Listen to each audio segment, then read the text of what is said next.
बढ़ेंगे खबरों में आगे। विश्व पर्यावरण दिवस के अवसर पर दिल्ली सरकार में मंत्री कपिल मिश्रा आज बवाना स्थित श्री कृष्ण गौशाला पहुंचे। उन्होंने पर्यावरण संरक्षण और समाज में सकारात्मक संदेश पहुंचाने के उद्देश्य से आयोजित कार्यक्रमों में हिस्सा लिया। मंत्री कपिल मिश्रा ने गौ माता की पूजा अर्चना कर उनका आशीर्वाद लिया। उन्होंने गौ सेवा को पर्यावरण से जोड़ते हुए कहा कि हमें पर्यावरण संरक्षण की दिशा में सक्रियता से काम करना चाहिए। इस मौके पर उन्होंने गौशाला की पुरानी सभी रुकी हुई राशि भी आवंटित की।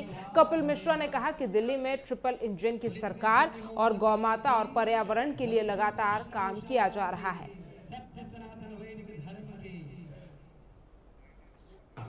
देखिए, दिल्ली में ये 4 गौशालाएं हैं और जो दिल्ली के गौवंश का प्रेम पूर्वक रखते हैं उनमें से सबसे बड़ी गौशाला है पूरे दिल्ली एनसीआर की कृष्ण गौशाला। तो पर्यावरण दिवस पर मैं और अशोक जी हम सब लोग यहाँ पर आए हैं और हमने गौशाला को भी देखा, गौ माता की पूजा भी की है। और कुछ बहुत लंबे समय से दिल्ली में गौशालाओं को इग्नोर करके रखा गया था, उनका पैसा भी रोक के रखा गया था।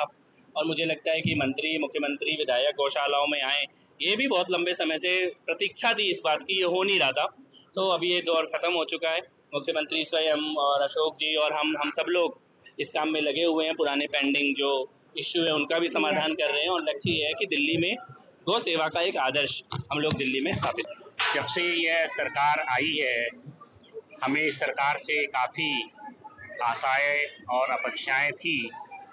तो हमारी कई बहुत लंबित समस्याएं थी, मांगे थी, वो हमने मंत्री महोदय के सामने, कपिल मिश्रा जी के सामने रखा और उन्होंने बड़े ही मनोयोग से बहुत ही ध्यानपूर्वक हमारी सभी समस्याओं को सुना। और कुछ समस्याओं का तो उन्होंने हाथों हाथ, क्योंकि ये हमारा डिपार्टमेंट एनिमल हस्बेंड्री पशुपालन विभाग के अंतर्गत आया है, उसके अधिकारी भी यहाँ आए हुए थे, तो उन्होंने हाथों हाथ निर्देश देकर उसका निराकरण करा।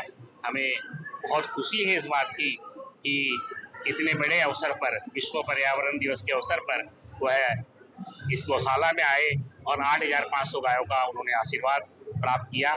हम बहुत उत्साहित हैं।